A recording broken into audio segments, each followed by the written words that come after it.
अल्लाह तबारक व तआला की बारगाह में दुआ है कि खल्लाक़ आलम हम सब का मिल बैठना और उसका और उसके हबीब का जिक्र करना अपनी पाक और बुलंद बारगाह में कबूल और मंजूर फरमाए और इसको हमारे लिए ज़रिया बख्शिश और ज़रिया निजात बनाए। हम सब यहाँ पे मोहतरम जनाब सलीम बाजवा साहब उनके बाई मरहूम के इसाले सवाब के लिए यहाँ पे जमा है।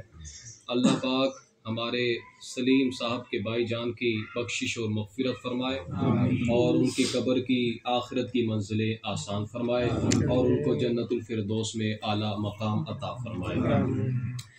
मुझे जो मौजू दिया गया है, जो टॉपिक मुझे दिया गया है, वो है ईसाले सवाब। तो इंशाअल्लाह मैं वक़्त की नज़ाकत को देखते हुए ईसाले सवाब के मौजू पे ही इंशाअल्लाह जो है वो आज की तकरीर करूँगा कि ये जो हम ईसाले सवाब करते हैं, ये जो कुल शरीफ का 10वें का 40वें का जो सालाना हम ख़त्म शरीफ का अहतमाम करते हैं, तो आया ये सुन्नियों ने कोई नया तरीका जो है वो ईजाद किया हुआ है या ये वो तरीका है जो सहाबा कराम के ज़माने में भी चलता है? तो इंशाअल्लाह इस हवाले से मैं गुफ्तगू करूँगा।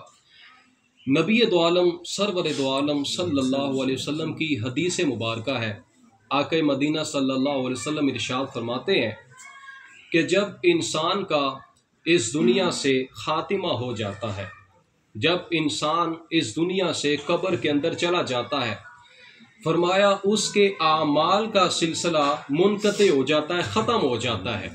बंदा जब तक सांसें चल रही थी नमाजें भी पढ़ता रहा, सदका व खैरात भी करता रहा, उसने हज भी किए, उसने उम्रे भी अदा किए, वो तहज्जुदें भी पढ़ता रहा, इशराक व चाश के नवाफिल भी पढ़ता रहा, रब का जिक्र करता रहा। फरमाया जैसा ही दुनिया से अब कब्र के अंदर चला जाता है उसके आमाल का सिलसिला ख़त्म हो जाता है। फरमाया लेकिन 3 आमाल ऐसे हैं जो बंदे को कब्र के अंदर भी मुसलसल मिलते रहते हैं।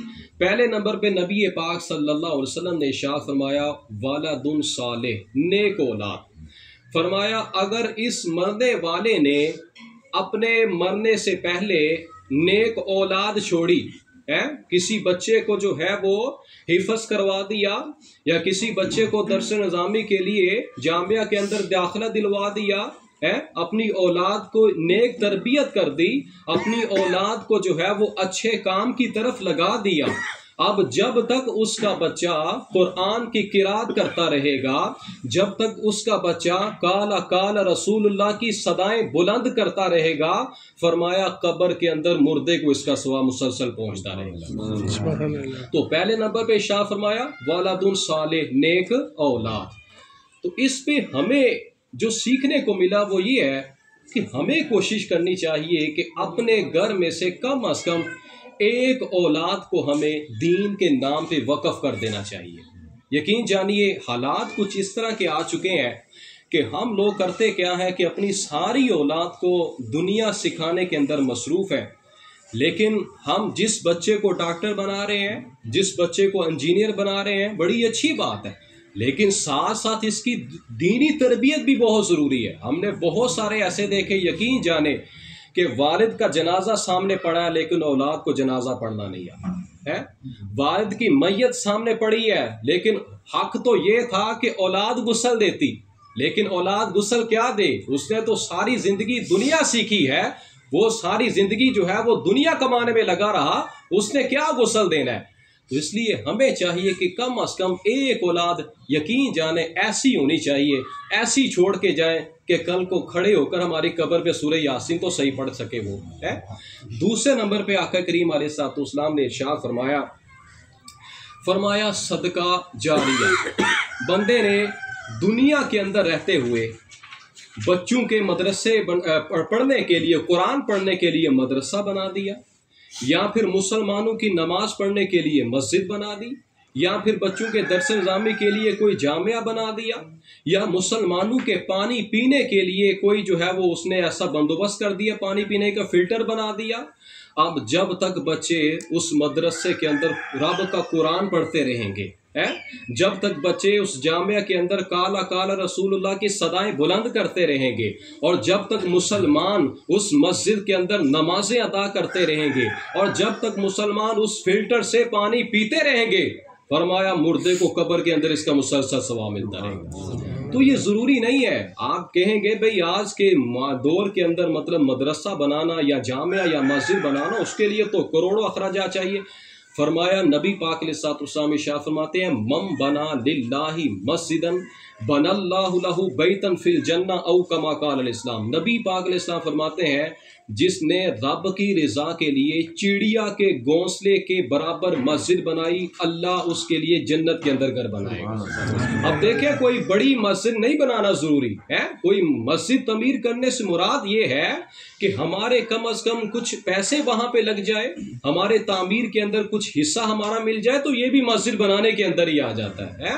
कोई मदरसा बन रहा है, कोई जामिया बन रहा है तो वहां पे कुछ ना कुछ ताउन कर देना ये भी उसी के अंदर आ जाता है, ये भी बनाने की जुमरे के अंदर आ जाता है।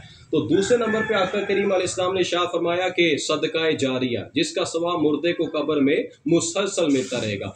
और तीसरे नंबर पे शाह फरमाया इल्म दीन, बंदे ने दुनिया के अंदर रहते हुए अल्लाह तबारक व तआला का इल्म हासिल किया होगा, कुरान का इल्म हासिल किया होगा, नबी पाक अलैहिस्सलाम के फरमान का इल्म हासिल किया होगा, या किसी को जो है वो नमाज सिखा दी, किसी को वुजू का तरीका सिखा दिया, किसी को जो है वो सही कुरान पढ़ना सिखा दिया।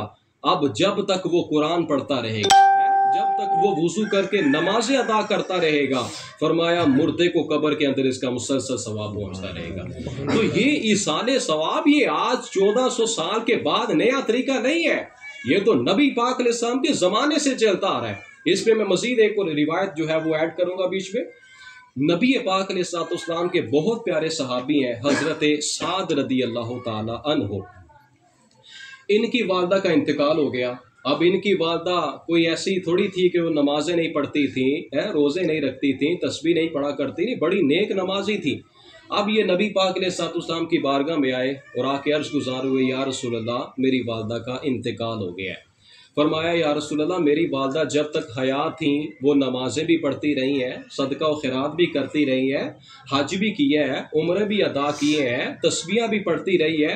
या रसूल अल्लाह अब मेरी वालदा कब्र के अंदर चली गई है, मैं कौन सा ऐसा अमल करूं कि वो मैं अमल दुनिया के ऊपर करूं लेकिन उसका सवाब मेरी वालदा को कब्र के अंदर पहुंचता रहे। तो नबी पाक अलैहिस्सलाम ने इरशाद फरमाया, ए साद अपनी वालिदा के इसाले सवाब के लिए कुआं खुदवाओ। उस दौर के अंदर पानी की बड़ी किल्लत थी, मुसलमानों को बासानी पानी नहीं मुयसर आता था।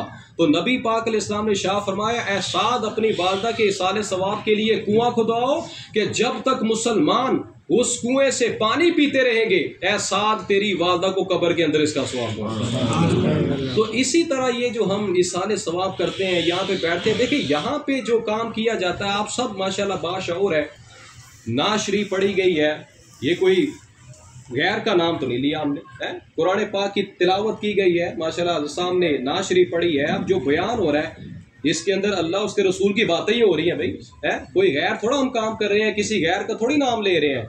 तो प्यारे भाइयों ये इसाले सवाब का मेन जो मकसद है ना वो ये है कि अपने मरने वाले के लिए दुआए खैर करना, और ये कितना ज़रूरी है। नबी पाक सल्लल्लाहु अलैहि वसल्लम इरशाद फरमाते हैं, जब कोई बंदा कब्र के अंदर चला जाता है, फरमाया उसकी मिसाल डूबते हुए शख्स की मानंद है, जो नहर के अंदर डूब रहा है या जो समुद्र के अंदर डूब रहा है। फरमाया वो बड़ी शिद्दत से इंतज़ार करता है कि कब उसके भाई की दुआ उसको पहुंचे, कब उसके वालिदैन की दुआ उसको पहुंचे, कब उसके रिश्तेदारों की दुआ उसको पहुंचे, कब उसके अजीज़ व अकारिब की दुआ जो है वो उसको पहुंचे। और फरमाया जब कोई उसका भाई उसको इसाले सवाब करता है, उसके वालिदैन उसको इसाले सवाब करते हैं, उसके अजीज अकारिब उसको इसाले सवाब करते हैं, फरमाया वो इसाले सवाब उसके नज़दीक दुनिया और जो कुछ इसमें है उससे बेहतर होता है। और अल्लाह तबारक व तआला ये जो सवाब है ये मुर्दों को पहाड़ों की मानद अता फरमाते हैं। और नबी पाक अलैहिस्सलाम की एक हदीस मुबारका आका करीम सल्लल्लाहु अलैहि वसल्लम ने इरशाद फरमाया कि जो कोई बंदा मोमिन अपने मरने वाले के लिए दुआए मग़फ़िरत करता है, जो पहले से मुसलमान हज़रत आदम अलैहिस्सलाम से लेकर अब तक इस दुनिया से चले गए या क़यामत तक जो जाएंगे, फरमाया जो बंदा मोमिन अपने उन भाइयों के लिए दुआ करता है, अल्लाह तबारक व ताला हज़रत आदम अलैहिस्सलाम से लेकर क़यामत तक जितने मुसलमान हैं सब के बराबर उस बंदे के नामा ईमान में एक नेकी लिख देता है। अब देखें कितना सारा सवाब है जी। हज़रत आदम अलैहिस्सलाम से लेकर क़यामत तक कितने मुसलमान होंगे जी, और जो उनके लिए बख्शिश की मग़फ़िरत की दुआएं कर रहे हैं, एक एक बंदे के बदले अल्लाह एक एक नामा अमाल के अंदर नेकी दर्ज फरमा है। तो यहाँ पे हमारा बैठने का जो मकसद है वो है इसाले सवाब, वो है कि हम रब का जिक्र करें, उसके हबीब का जिक्र करें, अच्छी बातें करें, तिलावत कुरान पाक जो है वो करें, और अल्लाह की रहमत से मिलने वाला जो सवाब है इसको हम अपने मुर्दा भाई के लिए इसाले सवाब करें। आका करीम सल्लल्लाहु अलैहि वसल्लम की हदीस मुबारक है, हुजूर सल्लल्लाहु अलैहि वसल्लम इरशाद फरमाते हैं कि मेरी उम्मत गुनाहों समेत कब्र के अंदर दाखिल होगी। मेरी उम्मत जो है वो गुनाहों समेत कब्र के अंदर जाएगी। फरमाया लेकिन जब ये अपनी कब्रों से उठाई जाएगी क़यामत के दिन, इनके नामा या माल के अंदर एक भी गुनाह नहीं बाकी रहेगा। अब सहाबा किराम ने पूछा, या रसूलल्लाह सल्लल्लाहु अलैहि वसल्लम, हमारे माँ बाप आप पे कुर्बान, ये कैसे हो सकता है? एक बंदा जो है वो गुनाहों समेत कब्र के अंदर चला गया और आप इरशाद फरमा रहे हैं कि क़यामत को जब उठेगा कोई गुनाह बाकी नहीं है। फरमाया जी हाँ ऐसा ही है। नबी पाक अलैहिस्सलाम इरशाद फरमाते हैं बात दरअसल ये है कि वो जो मरने वाला है वो तो गुनाहों की पांड लेकर कब्र के अंदर गया, लेकिन उसके जो जिंदा थे वो उसके लिए बख्शिश की दुआएं मांगते रहते थे, उसके लिए मगफिरत की दुआएं मांगते रहते थे। अल्लाह उन जिंदा लोगों की दुआओं की बरकत से मुर्दों के सारे गुनाहों को बख्श रहा है। तो ये है इसाले सवाब, ये है ख़त्म शरीफ है, ये है वो एहतमाम करना अपने मरने वालों के लिए कि जो उनकी जो है वो बख्शिश का जरिया बन सके, उनकी कब्र व आखिरत में बख्शिश का जरिया बन सके। अल्लाह पाक की बारगाह में दुआ है अल्लाह के आलम हमारे सलीम बाजवा साहब के भाई मरहूम की बख्शिश और मग़फ़िरत फरमाए। उनके जितने यहाँ पे अहबाब हैं अल्लाह पाक सब के जितने भी लवाहिकीन इस दुनिया से चले गए सब की बख्शिश और मग़फ़िरत फरमाए। आमीन बिजाहि नबी सल्लल्लाहु अलैहि वसल्लम।